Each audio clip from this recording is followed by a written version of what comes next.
قدرمن لیدونکو سلامونه وخت بخیر. په دې مهال د مهمو خبرونو ټولګي ته ښه راغلاست. په سر کې د خبرونو سرټکي.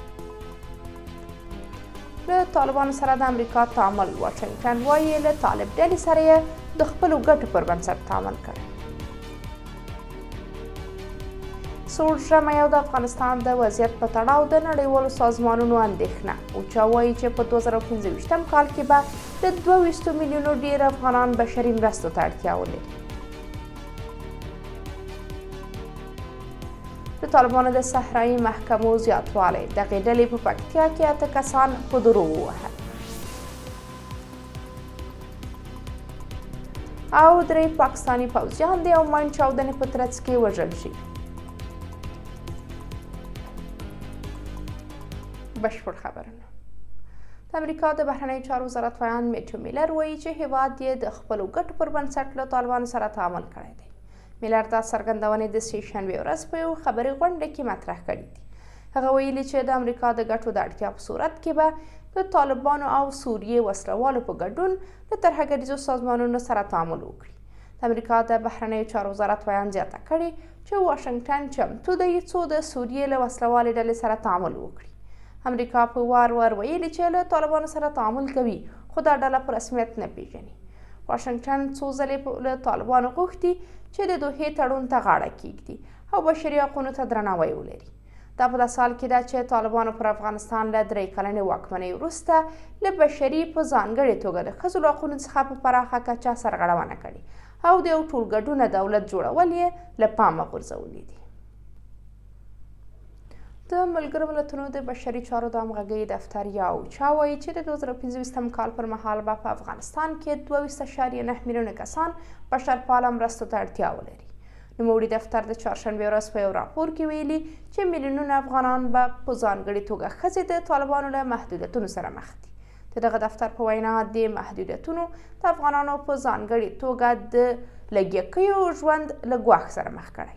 اوچا خبرداری ورکړی چې د وچکالۍ ناورین به هم د 2025 کال په لومړیو کې افغانستان له ګواښ سره مخ کړي. یاد بنسټ زیاته کړې چې د 2025 کال لپاره بشرپاله سازمانونه کولی شي د 22.9 میلیونه افغانانو له ډلې څخه یوازې 14 میلیونه کسانو ته مرستې برابرې کړي. دا په داسې حال کې ده چې اوچا له دې مخکې ویلي وو چې د 2023 کال پر مهال به په افغانستان کې 23.1 میلیونه کسان مرستو ته اړتیا ولري او دا سازمان کولی شي یوازې 18 میلیونه کسانو ته مرستې برابرې کړي. یادونه ده چې پر افغانستان د طالبانو له واکمنېدو څه باندې 3 کلونه تیر شول، خو هېوادوال ورځ تر بلې بېوزله کیږي. د طالبانو ستره محکمه وایي چې په پکتیا ولایت کې 8 کسان د قتل، غلا، انسان تښتونې او نامشروع اړیکو په تور په دروغ وهلي دي. دغه محکمې د چهارشنبې ورځ په یو خبرپاڼه کې زیاته کړي د دې کسانو له ډلې 2 کسان په 10 کاله بند او 19 دورو محکوم کړي دي. د دې محکمې په خبرپاڼه کې راغلي چې 2 نور کسان هر یو په 3 کاله بند او 19 دورو محکوم شوي دي. ورته مهال نوموړې محکمې ویلي چې یو بل کس یې 1 کال بند باندې محکوم کړی او 3 نور کسان یې 19 دورې وهلي دي. دا په داسې حال کې ده چې 13 ورځ هم طالبانو د پروان ولایت په لوبغالي کې 15 کسان په دورو وهلي وو. د پاکستان امنیتي چارواکو ویلي چې د دغه هېواد 3 پوځیان په خیبر پښتونخوا کې د یو ماین چاودنې په ترڅ کې وژل شوي دي. واشنګټن پوسټ راپور ورکړی چې دا کسان د سې شنبې ورځ د خیبر پښتونخوا په دیره اسماعیل خان کې د سړک غاړې ماین ښکار شوي دي.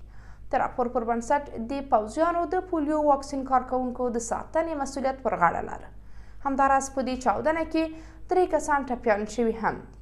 له دې مخکې هم په همدې سیمه کې ناپېژانده وسلوالو پر پاکستاني پوځیانو چې د پولیو واکسین د کارکوونکو د ساتنې مسؤلیت په غاړه لاره ډزې کړې وې او په پایله کې یو پوځي وژل شوی و.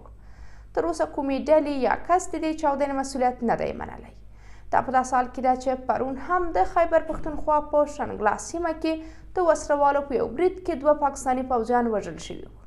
د یادونې ده چې TTP په خیبر پښتونخوا او د ډیورنډ فرضي کرښې په شاوخوا سیمو کې پر پاکستاني پوځیانو د ډیریو بریدونو مسؤلیت پر غاړه اخلي.